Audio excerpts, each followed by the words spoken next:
What's up YouTube? Welcome back to another video. Today I'm going to be talking about a very important topic that I don't see any YouTube videos. This topic is going to be about FBA or FBM. Which one should you pick? Which one is better? What are the pros of FBM? What are the cons of FBM? What are the pros of FBA? I'm going to be going through all of that, so make sure you guys stay tuned for this video. I'm going to be dropping tons of value. So before I tell you guys which one is better, right? If you guys don't know what I'm talking about right now, I'm going to be explaining what is FBM and what is FBA. So FBA is fulfillment by Amazon. That is actually where you're sending in products to Amazon, prepping the label, getting an F and SKU label, right? Amazon gives every unique seller on every unique product, they give them a different F and SKU label. That is what is going to identify your product from the other seller. So you're going to put that on a product and you're going to send 10 to 20 units or however units you want to send to Amazon. Amazon is going to handle fulfillment, customer service, and everything. That is basically what FBA is. Fulfillment by Amazon. Amazon is going to be fulfilling your orders. All you have to do is send it into them. FBM is fulfilled by merchant. You are the merchant. That is where you're packaging and shipping out your own orders. You have to deal with returns and you have to deal with customer service. So you're taking on more responsibility. It's also going to take you more time to actually ship it out, right? Let me give you guys a quick visual and example, right? What would take more time, right? If I had 30 of these, putting this water bottle into 30 different boxes and printing out 30 different labels for it, or if I were to get 30 of these water bottles, get a little F and SKU label, slap an F and SKU label, and throw 30 of these in one box, right? And I'm shipping that to Amazon and forgetting about it. Amazon's going to handle fulfillment. All you're gonna have to do on your end is actually make sure that the product is selling by pricing competitive. With fulfilled by merchant, I'm grabbing this. Every order I get, I have to fulfill it in 1 to 2 days. So let's just say I have 30 units of this. I'm doing 30 separate orders. I'm printing out 30 separate labels and I'm dropping them all off at the post office myself. So you're taking on more responsibility. So you might be asking, why would anybody do FBM instead of FBA? That is what I'm gonna be talking about in this next segment. I'm gonna be talking about the pros and cons of both FBA and FBM. The first pro for FBA is obviously you're not having all these products at your house, right? You're getting these products in, right? You're slapping the F and SKU labels on them and you're sending it to Amazon and Amazon is handling everything. That is where you could get more passive, right? That's where the passive income comes from. Let's just say I didn't want to work for the next 3 days. You know, it's a weekend. I want to go on vacation, right? All I would have to do is I would get all my products on Friday, slap F and SKU labels on them, send it to Amazon, and after that, I'm forgetting about them, right? After that, Amazon is going to fulfill them themselves. I don't have to worry about those products until I replenish these items to Amazon. So fulfilled by Amazon is more passive. They'll give you more of your time back. But a con with FBA is it's less profitable because Amazon is handling the returns, Amazon is handling customer service, Amazon is handling fulfillment. So a con for FBA would be it's less profitable. Sometimes though, a con for FBA would be that your cash flow is going to be a little bit worse because let's say you spend $10 on this product. You're sending it to Amazon. Amazon's going to check it in a week. Get to Amazon facility. The people are going to package it up, right? Separate your items from the other sellers. Prepare it to be shipped out, right? These are going to sell. These are going to sell. If it's a fast listing, it'll sell in a couple days. You're going to have about 2 to 3 weeks where this is checking in and it's selling. And then once it sells, your money is going to be held in the account reserve. They hold your item 7 days after the customer receives this product. So that's going to be almost a month or 3 weeks to a month where you're getting your money back. But if I did FBM, all I have to do, I get this product today, I list it today, I can sell it today, ship it out tomorrow, customer receives it in a couple of days, and then the cash flow comes back way faster. That's 1 point for FBM, -1 for FBA. Another benefit that FBA has that FBM doesn't really have is the Prime benefit, right? When you ship something to FBA, right, you're gonna be able to be eligible for Prime shipping. That's where on Amazon, your product is gonna come up as Prime eligible. Your customer is gonna receive your products in 1 to 2 days. Whether with FBM,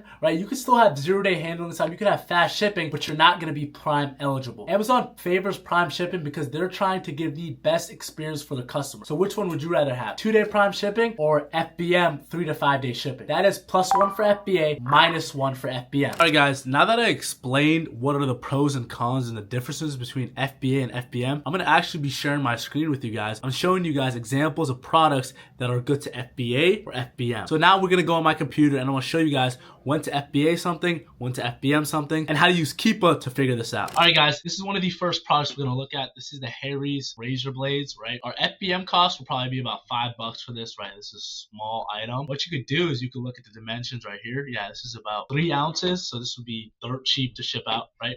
So let's look at the Keepa chart and let's see that, okay, let's see that most of the people that are winning the buy box are FBA, right? So let's go to the data. Let's look at the buy box statistics. Let's look, 36% FBA, 4% FBA. Oh, okay, so actually it's kind of 50-50, right? So 36% he's winning FBA, but he's winning it at a higher price. He's winning it at $34.61. Let's say we're getting this for like what, $17.99. He's winning this for $34.61, right? 34.61 FBA. But for FBM, if you wanted to win it, right? If you wanted to win it FBA, you would have to bring it down to $32.09 because Amazon is always gonna pick FBA, prime shipping. As you can see right now, the buy box is the prime shipping. Right? You see this prime 2-day? So we're gonna look at this over here, $32.09, $31.52, right? So let's just say we did 34.61, right? That's $6 profit, 35% ROI, right? That is FBM. With this product, we would have more benefit in actually FBA in this, right? Because we wouldn't win buy box at 34.61. We'd probably win it at 32. Right? So we bring it down to FBM and we probably go 32.09. So this would be our profit. But if we wanted to FBA this, we bring it up to 34.61. So 34.61, and then we're gonna FBA it, and we're more profitable because we're winning more buy box. When you guys do FBA, you could price higher and still win the buy box.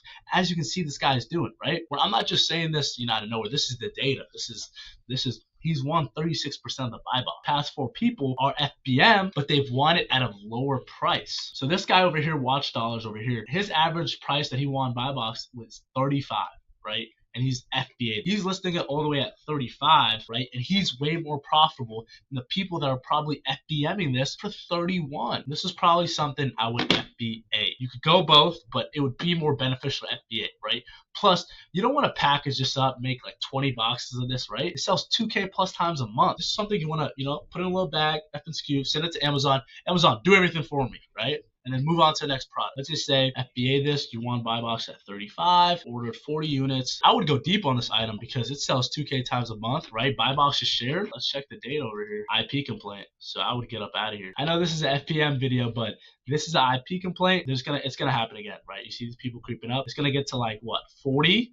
And boom, IP complaint. So I wouldn't even get on this list. So reading Keepa is very important. If you guys want to look at my Keepa video, I'm going to drop it down in the description so things like this don't happen to you. So the big question is now, should I do FBA or FBM when I'm starting out, right? It depends, right? Let's just say you're starting out with limited capital. You have $2,000 to $3,000 to your name and you want to get your money back as soon as possible and build your, your wealth. You want to build your money. You have $2,000 and $3,000 to your name. You want to flip it. You want to get your money back as soon as possible. What you're going to be doing, you're going to do retail arbitrage in the stores and you're going to FBM. The reason why you're going to do FBM is because you're getting your money back faster. You're getting it quick, and that's what we want, fast cash flow when we're starting out. So the thing with Amazon is when you're starting out with limited inventory, you're going to want to do FBM, right? FBM is going to be your key. So I want FBM and RA, right? Once you scale to those 5 to 10K months, that is when you're going to go to FBA. That's when you're going to start sending shipments into Amazon when, you can't pack. You're spending 2 to 3 hours every day just packaging up when you could be sourcing for products. That's when packaging becomes low ROI, right? At the end of the day, you're a business,